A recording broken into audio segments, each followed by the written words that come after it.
Welcome to the Counselling Tutor Podcast, the must-listen-to podcast for students of counselling and psychotherapy.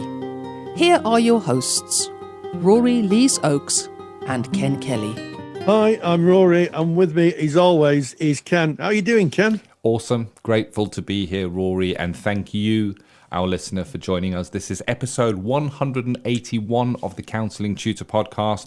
On our episode today, we're going to be starting with our student check-in, where we bring something relevant to a student. There'll be training on a formal course to become a counsellor. We're going to be looking at stages in a counselling relationship. It's also good, I think, Rory, to revisit that as a qualified practitioner and recognise that it's not an activity, but it does have its stages that we go through. We then go into the digital counselling revolution, and today we're going to be looking at referrals in online counselling, how they differ from face-to-face, and they do considerably. And then in practice matters, where we take a little bit of information from what might present to a qualified therapist. We're going to be having a lecture, and it's going to be about applying neuroscience in your practice, and we have Maggie McAllister McGregor that is going to be our expert on that, and Rory, you caught up with her. So great episode 181. Let's start off with stages in a counselling relationship. Yes, I think it's one of the things that is asked a lot, certainly at certain times of the year when students are thinking about maybe recording their skills, maybe recording their advanced skills. A lot of awarding bodies and indeed universities ask students to think about the stages of a counselling relationship. And I always used to say to my students, you know, the opening of a counselling relationship is like the opening of a play. The curtains come back, you know, the protagonists, I'm going to use a theatrical term, the protagonists enter the stage left and right. They sit in front of each other, and then it begins. And I think it's really, really important to acknowledge that there's a certain amount of art in counselling. You know, yes, we look at the research and the science, and there's a lot of emphasis on that. But actually, counselling is as much an art.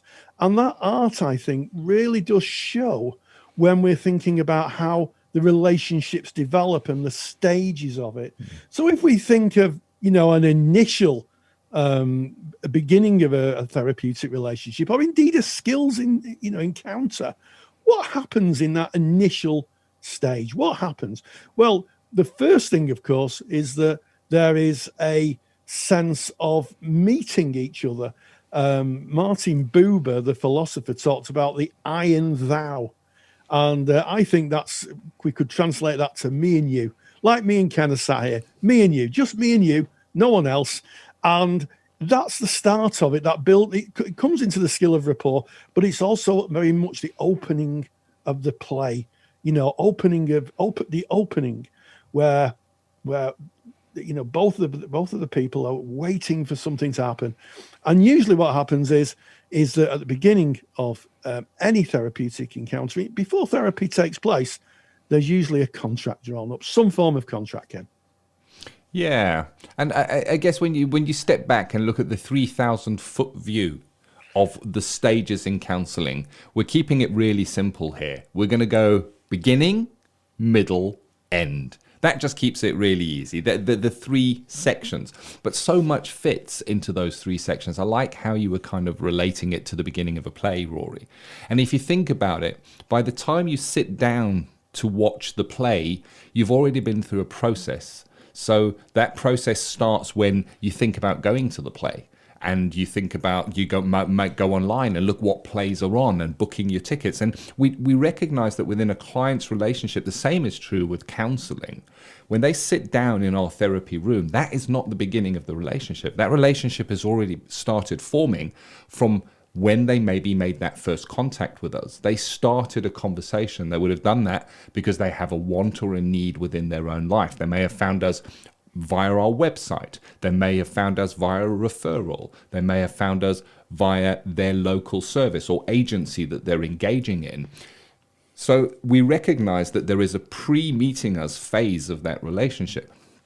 When the relationship starts within the counseling room, it has its own process that would start off. And you're speaking there about the contract, Rory, where we basically start, before delving into any therapeutic work, laying out what this therapeutic work is going to look like. And what's really interesting with the contracting is it acknowledges the final stage of counseling, the end. So within your contract, you're going to be speaking about what that end looks like. And examples of that may be, if you're working in an agency and you only have 6 sessions that you can offer that client, you might be saying, I'm mindful that we only have 6 sessions. So you're talking about the end right at the beginning. So the beginning, the middle, and the end, the 3 definitive sections, kind of flow and work together.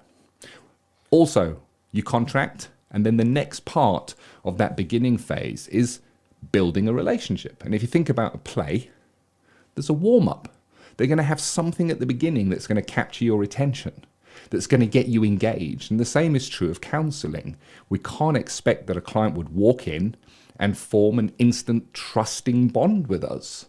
We're a complete stranger. So we go through a process of building rapport, using our counseling skills, using our way of being to create a relationship where the client feels that they're safe to bring what they need to bring.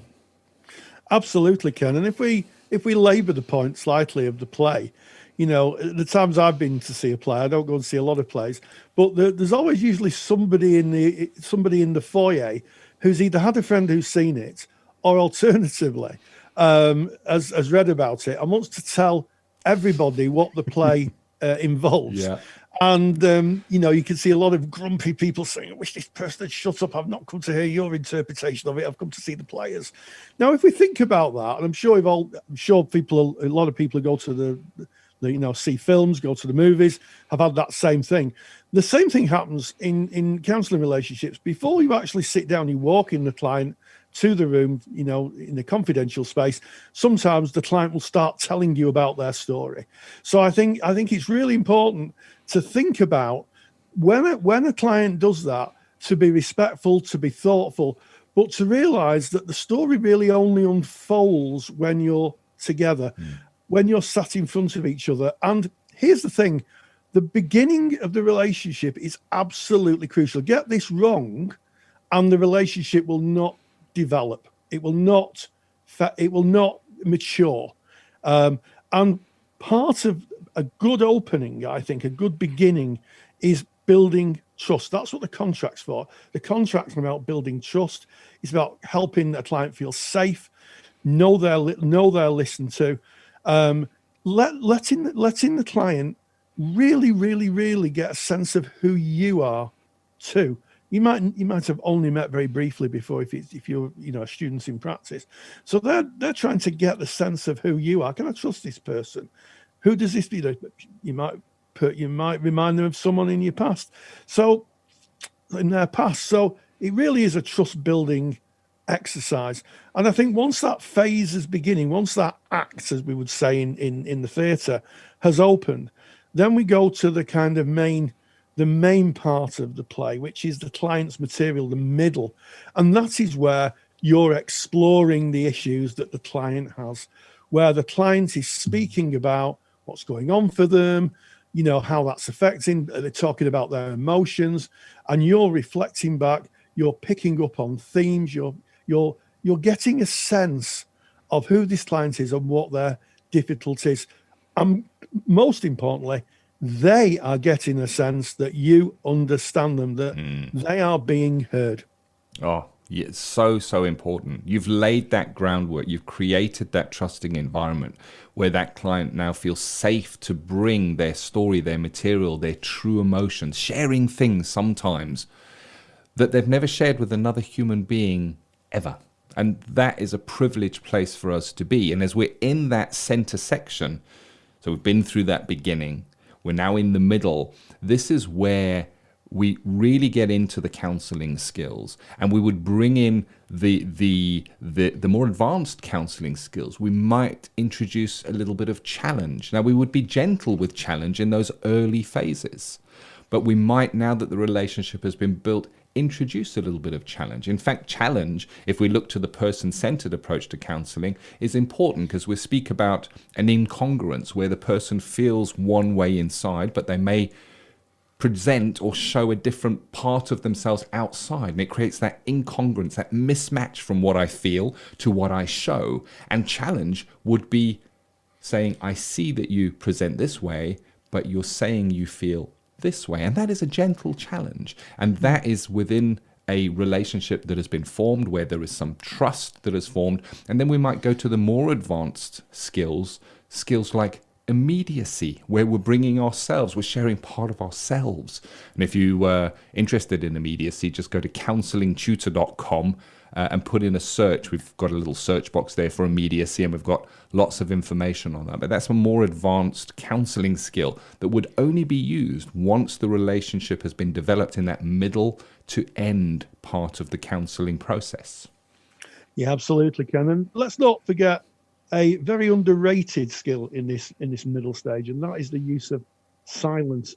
Part of this middle stage is the client processing what's going on, trying to understand the shift in perception, the shift in themselves as they're being heard, and they're starting to be able to take control of their lives. And sometimes that is about those moments of silence where you're sat in front of the person, both completely present in the room, but both silent, as the client contemplates the changes, the shift in perception. And this is a really rich area. This is the part of the play where if there was an audience, they would be really getting involved. They would be literally on the stage with you, experiencing that. And that is a real crucial element. I mean, that's what counselling is all about. And then, as that takes hold, a sense of the end scene appears. Yeah, it does, Rory. And if we think about it, the end scene, as you referred to it there, Rory, it started in the first scene. In the beginning phase, we mentioned when the end might come. And that can be linked to a number of sessions, or it could be linked to what the client is bringing. When you say, what is it you're looking to get out of therapy? You may find within that middle section that they start to show that they've hit their therapeutic goal, the reason that they came in. You're going to see the indicators that show you that end scene is coming along. And when we get to the end scene, as in the beginning, we started by referencing and acknowledging the end scene. When we get to the end scene, we go back to the beginning and acknowledge the beginning. We might go back and say, when we first got together, we mentioned that we only had 6 sessions, and I'm mindful now we only have 2 sessions left. So you're going back to the beginning, to the contract. Or you may suggest, when you came in, you suggested you wanted to get this and that out of counselling. And I recognize now through our sessions that you're feeling that you've kind of got there and we're approaching the end. And what we don't do, of course, is go, well, thank you very much. You've got what you came for. It's session 6 now. Thank you. Goodbye. Turn off the light. Let's go. Very sudden, bang, abrupt ending. It is something that is acknowledged. And ending is a process. It's part of the beginning, the middle, and the end. It's a process in itself. So an end is not a stopping. It is an acknowledgement of the process that you've been through together and pointing forward to what is coming, to allow the client the time and the space to process what has happened for them. And as we go into that ending, we realize that it's not just the ending of therapy for them. It's the ending of a relationship that they have formed, a trusting relationship, because we started with building that relationship, bringing in our skills to create that rapport, and that's coming to an end. Absolutely. And, I think a celebration is sometimes in counselling, we don't look at the celebration aspects of what we do. Sitting in front of the client at the end of this journey, as we're coming to the final curtain, to keep the analogy of the play going. And what happens is that you both acknowledge the work done. You may acknowledge the work that needs to be done. You may not. This may be just one chapter in the book of a client's life, and there may be another play that plays out on another stage with another therapist. But acknowledging the work done, and then saying a warm goodbye. The protagonists leave the stage, leaving just the empty chairs. Yeah, very, very, very much so. Beautifully said, Rory. And you mentioned celebration, and I think that's something that is not often visited in the therapeutic process. Therapy is maybe thought of as something that is sad, hard work, a lot of negative emotion, but it can also be really, really positive. And we celebrate with a client if they find themselves in a position to celebrate, because we walk alongside them in the same way as we share and walk with them when they're having difficulty. We celebrate with them. And it would be great, it would be ideal if every therapy set kind of started with a beginning, went through a middle, and then in the ending there was this beautiful sunset going down, and the birds were singing, and the client was leaving going, well, that's all that sorted. But we also recognize that it's not always that way. Could be that you have a limited amount of sessions, and that the client is bringing can't be covered in depth in those limited amount of sessions, and that the client may be going away with bits missing. And we recognize that part of the ending is also holding the future journey of the client. In the same way as we recognize the processes and the end not being a fast ending, we recognize that the part of the ending, when they leave, we still have an element of duty, of care to that client in terms of referrals.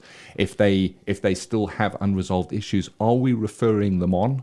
Are we kind of guiding them, at least giving them a map of where they might go next, which is interestingly what we're going into in our next section. It is. And I think it's a really useful discussion, beginnings, middles and ends.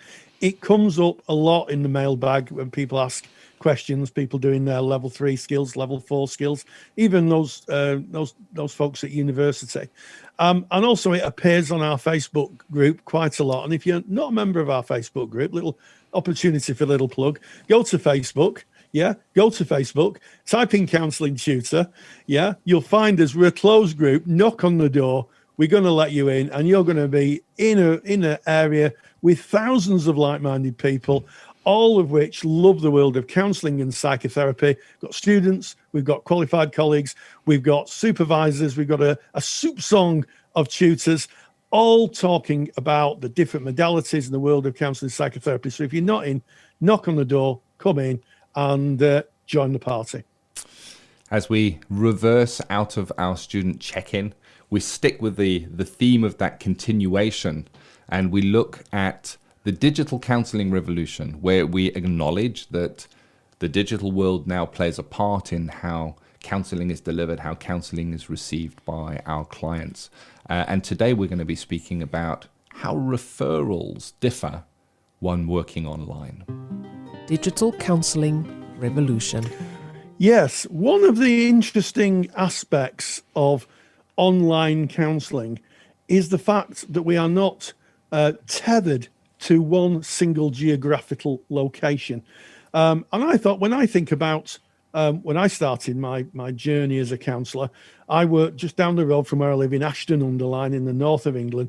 And my whole counselling world was about 2 square miles. People would come from 2 or 3 square miles to mind, ask for help, and they would be referred. And here's the thing, all the referral agencies were in the same 2 or 3 miles, maybe 5 miles.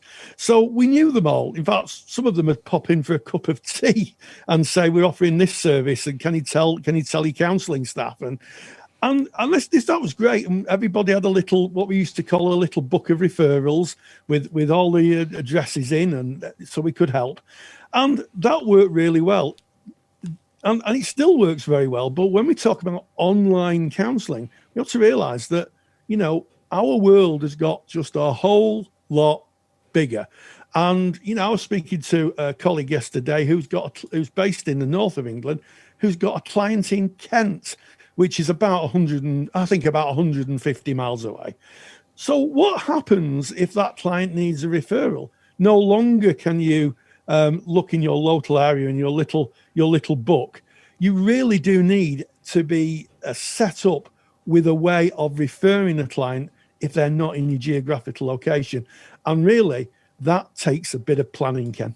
It does. And it's recognizing not only maybe giving the client a link of where they can go and what they can access. It may be that we need to make the referral, and it may be that within your practice that you might already have existing roadways, pathways into your local services. You might be able to, for example, say, oh, if a client brings a certain presentation, I know what you need to do. You need to speak to Jean at such an agency. That's what they deal with. And that we do in our face-to-face practice, because we build the relationships and we build the referral networks. When we're working with clients online, we're now trying to refer into suitable services that are within the client's geographical location. It's not possible for us to know all of those services. It's not possible for us to know who the contact people are within those services, or what the referral pathways, what information they need, what forms they need. So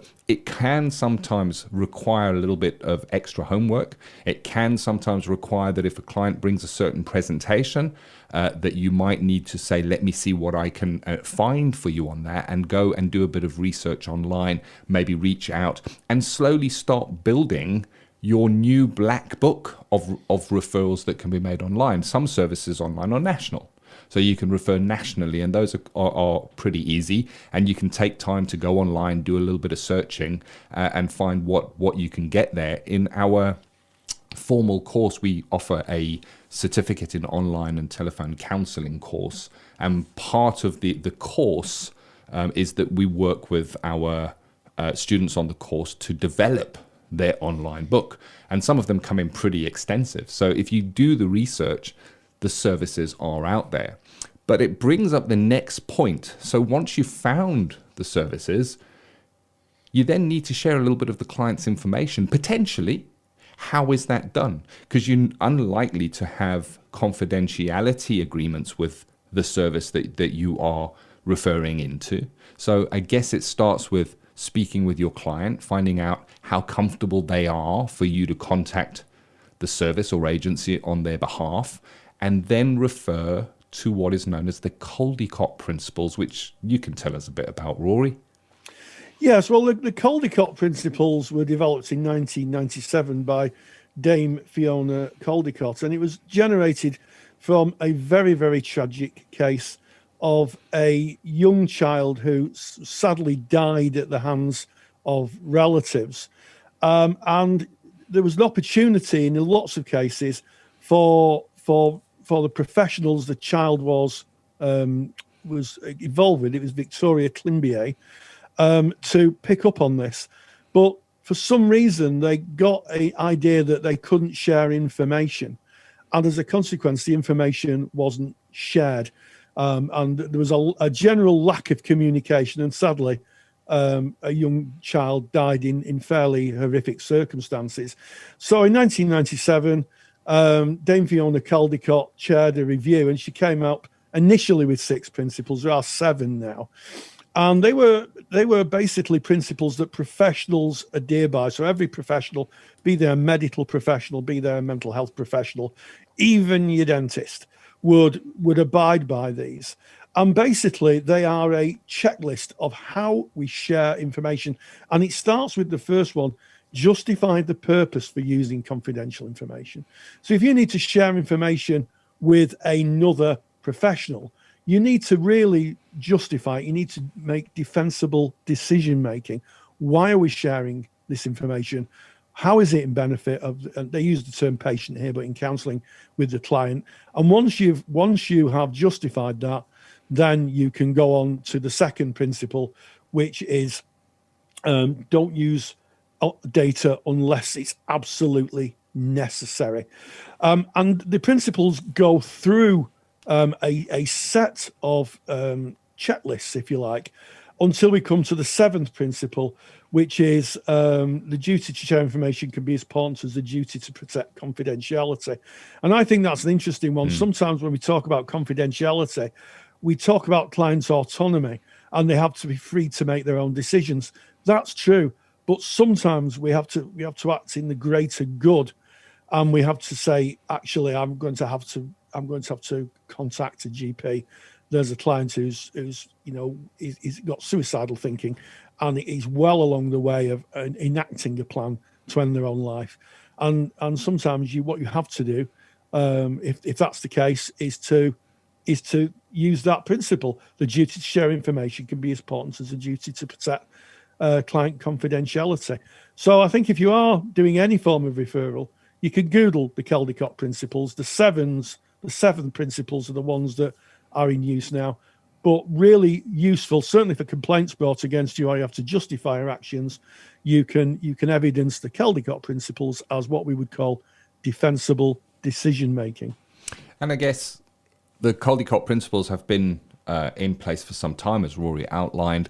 Things have changed since those Caldecott principles came into effect. We now are speaking about sharing data online. So we can go through the Caldecott principles, but there is another legislation we need to look to, which is a general data protection regulation, which is a European regulation that came in and suggests how a personal data of an individual can be held, stored, and shared. And the basics of it is that a person's data cannot be shared without their implied permission. And implied permission is they can't tell you on the telephone that it's okay for you to share their data with another agency and you go, well, there you go, I've got your permission. Because if you needed to evidence that, you can't evidence it. There needs to be something, either a tick box that they have checked on maybe a form, or that they put it in writing. You need something to evidence back if you are sharing information. And again, going back to the Caldecott principles, you would only share the information needed. So if I'm just taking any example here, it's unlikely that you're going to send all of the client's notes unless you need to. You might just put over the presenting issue. You might not share the client's address if it is not necessary, but it may be if it's an area-based service. So it's about assessing each referral on its merit, on its needs, working to legislation, working in best service of the client to the Caldecott principles. Absolutely. And I think what you say brings up an interesting aspect, Ken. Certainly when we're working online, may not always be possible for us to get the client to authorize sharing of information. You're working on the phone with the client and they say that they're in imminent risk of taking their own life. And you say, in our contract, I'm going to have to share this information with your GP, the emergency contact. In cases like that, of course, you cannot send a form that needs to be filled in. The perceived wisdom is make a contemporaneous note. Write it down. Write the time of the session, in your notes, a sense of what was discussed, the actions outlined. And again, if you're having to be called to account, a defensible decision would be, I really didn't have the time to send information to the client to get authorization. This was literally a life and death situation. And also, you can refer to your contract. If your contract has harm to self or harm to others in it, again, you're protected. But I think, Ken, it does highlight, doesn't it, the differences between making a referral in the room or face-to-face and making a referral when you're online, you're working either by telephone or video link. Yeah, it does. And it highlights again the importance of formal training, getting the competences in place that you need to work online or via telephone if you are working using those digital mediums. Of course, we have a certificate in online and telephone counselling, and you can get information on that by just visiting counsellingtutor.com. We have a book that we put out on this very topic. I'm very pleased to say that within the first 24 hours of the book hitting Amazon, we reached the bestseller list and sold over 1,000 copies in 24 hours. So we know there is a need for this information. If you're interested in that book, again, counsellingtutor.com is where you can look for that. But again, those differences have to be recognized. And we could speak about it all day because it doesn't just end there. If you are now going down the route where you are you have permission to share that information. You're sharing it via an email or via a form that you're submitting to a different agency. Then there's also a duty of care to have a look at what their GDPR, how they handle the data as well, because you're handing it over. You're handing over, even with that client's permission, you're taking their data and you're handing it over to someone else. And it's just worth then looking, how do they handle that data? And there's just so many moving parts to it. I think we could talk about it all day. Absolutely, Ken. And just to remind everyone, if you are working online or via telephone, and you're thinking about, well, how the heck do I develop this referral pathway? You know, do I spend all my time in search engines looking for things? If you go to 181, go to counsellingtutor.com first, look in the podcast tab, look for episode 181. We're going to put a useful link into a web page that shares lots of information geographically, so you can type in your town. This is only for the UK, so for those people in the rest of the world, I'm sorry, but we do have a UK one. You can type in Edinburgh, Glasgow, or London, and it will show the kind of services that are available, and you can make a referral there. So, counsellingtutor.com, podcast tab 181, and you can just find that link, and that might be of use to you.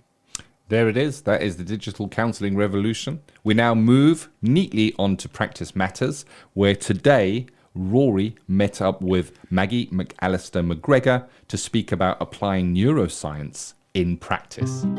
Practice Matters. And we welcome Maggie McAllister McGregor, who has recently delivered a lecture for us on neuroscience. So welcome, Maggie, and thank you for coming on the podcast. Thanks, Rory. It's a pleasure to be here. Thank you. Yeah, neuroscience, how, in terms of our understanding of it, how long has it been around? Because when I started in the world of counselling, it was hardly talked about 20 years ago. Mm-hmm. Yeah, well, it's been around for a while, but it's only maybe in the last couple of decades, Rory, that technology has advanced so much that we're actually now able to get a whole lot more information about what's going on in the brain. And, you know, with being able to do things like functional MRI scans, things like that. So really the technology in the last 2 decades has made a big difference. But there's still a huge amount that we don't know. Yes, and it sounds to me like the technology has opened up an area of inquiry where, you know, you can understand some things, parts of the brain function can be understood, but others are still a bit of a mystery, I guess. Yeah, absolutely. I think it still holds a lot of secrets that at the moment it's keeping to itself. Yes. So that, I guess. So what do we know about the brain? What does modern neuroscanning and modern thinking tell us about how the brain works? Well, I think what we're realizing a lot is about how the brain forms connections, how networks are set up and formed, how the different areas of the brain communicate with each other, so that's a big improvement in terms of how the actual brain communicates with other parts of the nervous system, but also the body as well. I think we're learning a lot more about the kind of brain-body connection as well, which of course is mediated through the vagus nerve. That is the brain-body link. That's probably the main areas and also finding out that the brain is actually quite plastic. It's capable of change throughout the lifespan. I mean, we used to think that change stopped in the brain, in about the 20s. But now we know that actually there can be new connections formed throughout the entire lifespan. So you can teach old dogs new tricks.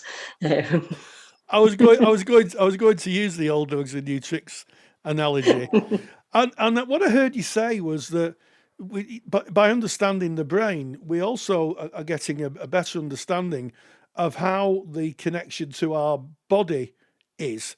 And you talked about the vagus nerve.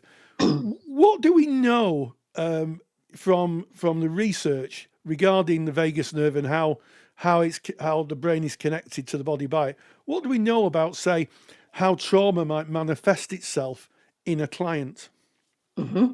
Okay, well, we've learned a whole lot more about the vagus nerve through the polyvagal theory, which is a theory that Stephen Porges developed in sort of the early 90s, I think.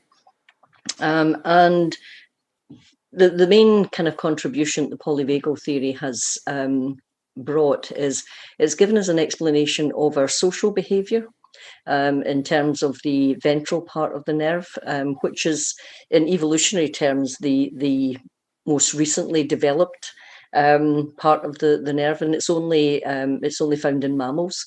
So it is a recent evolutionary development. But also the other part of the nerve, the dorsal part, which gives us, which is actually quite relevant to trauma because it produces all of the kind of shutdown responses that we get. And trauma generally will put us into a defensive state. It will take us out of social engagement and put us into a defensive state, whether that's sympathetic activation or whether it's dorsal-vagal shutdown. So we're learning a lot about the impact that trauma can have on a person's perception of the world, how they experience the world, and how they react to the world. So we think it's very important that we understand that. Yes, and in terms of the history of understanding this, it's a relatively new idea in psychological circles, isn't it? It was the 1980s, I think, when they recognised things like post-traumatic stress disorder, and it became a standalone presentation. Counsellors or psychotherapists who inform themselves of the information, polyvagal system, vagal nerve, how the brain works. How do you think they transfer that into practice? How is the knowledge of it useful when you're practicing with a client? I think it can be useful in a couple of ways, Rory. There's obviously the psychoeducation side of it. So actually helping clients to understand what's going on within their system, within their bodies, can be a good starting point in terms of actually beginning to alleviate anxiety, because the more someone's able to understand something, the less scary it becomes. So that tends to reduce their anxiety, as just without doing anything else. But it's also it also can be used practically in the session when you're working with the client, because you might, as a therapist, you might notice some subtle changes in the state that the person's in terms of which part of the nervous system might be being activated. And again, being able to feed that information back to the client helps the client become more aware of what's happening within their own bodies and within their own nervous system. And of course, if you're not aware of something, you can't do anything about it. So bringing that awareness to the client can really be helpful for them to, again, understand more from an experiential place what's going on for them. Yeah, I think you make a really good point there, because there's a huge amount of debate about not having the medical model in the therapy room, but actually working with what is a physiological model in the therapy room by using examples of direct experience can be mightily helpful. And certainly, as you say, clients may think they're going crazy, with what's going on. Explaining it to them, psychoeducation. Actually, that could be really, really useful. I mean, there's I can think of a few. Yeah, absolutely. But it also does something else as well, Rory, which is when we talk about something with our clients, it actually engages the prefrontal cortex, which tends to move them back into their social engagement system, into that ventral part of the vagus. So they're much more able then to engage with the therapist. So you've got more psychological contact when your prefrontal cortex is engaged. So it's important from that perspective as well. And as you say, being able to understand something can help people make sense of their experiences, and especially things like when people react in ways that they might feel a bit ashamed about or embarrassed about or guilty about. For example, take the example of sexual assault. Often people will shut down and freeze when they're, in the middle of an assault, and helping them to understand that this is actually the nervous system's way of protecting them. Because quite often they'll say, well, why didn't I fight back? Why didn't I run away? Why didn't I, do some of those kinds of things? It can help, with that shame that goes along with that, when they can understand why they responded in the way that they did. Absolutely. And, in my experience as a therapist, that can be such a weight lifted off a shoulder in that people just don't understand why they, in their words, allowed it to happen. But actually, the brain took executive control and tried to keep them as safe as possible. You spoke earlier about, we know a lot about how the brain works, but there are still mysteries it's yet to give up. Can you give us a taste of what we may want to find out in the future? That's an interesting question. I don't know that I've got the answer to it. I suppose that, that answer might be different for different people depending on what area they're interested in. But certainly I think, maybe things like being able to make computational models and things like that, where we can actually model something of how the brain processes things. That might be an area that's, might be worth developing, in terms of using computer science and neuroscience together to help understand a lot more of the processes.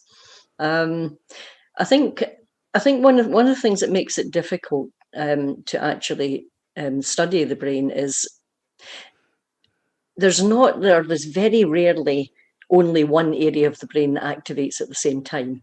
When you get activation in one bit, there's nearly always other areas of the brain involved and activated at the same time. So that complicates things. I think in terms of, things like systems theory, when you change one part of the system, even a small way, it affects the whole system. So it's difficult then maybe to maybe predict what outcomes are going to be if, when you make a change in one bit, because actually this, it can be affecting different networks, lots of different brain areas. So that adds to the complexity of, how we can study it, I think.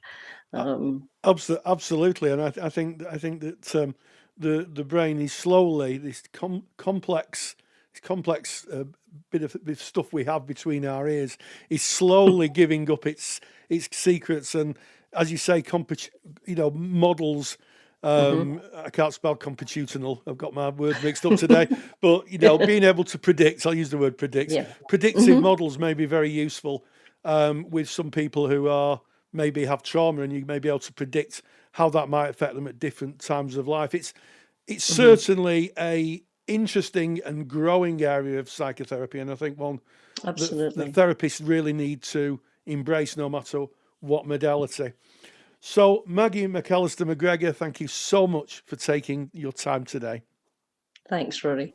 Thank you, Rory, for hosting that interview, and a big thanks to Maggie McAllister McGregor. Applying neuroscience in practice, so much to consider there, and it just shows that taking psychological education, really delving in and learning about what is actually happening, can make such a difference. And don't forget that there is a lecture on this. If you're interested in the topic, Applying Neuroscience in Practice, a full lecture, which is available through the Counsellor CPD library. If you're interested in finding out more about that, go to counsellingtutor.com. All the information is there. Yes, and it's been a very varied podcast today. We started off with stages in the counselling relationship and talked about the theatre of counselling, the art of counselling, and then we moved on into looking at referrals in the online world. How do you refer to help the clients if your client is 100 miles away? And then finally, we caught up with Maggie McAllister McGregor, who gave us a really insightful really insightful observations about why understanding the neuroscience is important in counselling practice. And as always, stay grounded, stay safe, and join the online digital counselling revolution. Take the stress out of your counselling studies and get the support of Rory and I by joining us in the Counselling Study Resource. Counselling Study Resource, or CSR for short, is the world's most comprehensive assignment guidance and study support resource for students just like you of counselling and psychotherapy. See how Counselling Study Resource can help you. Visit counsellingtutor.com. That's counsellingtutor.com. Thank you for listening to the Counselling Tutor Podcast. Find the show notes for this episode on our website at www.counsellingtutor.com.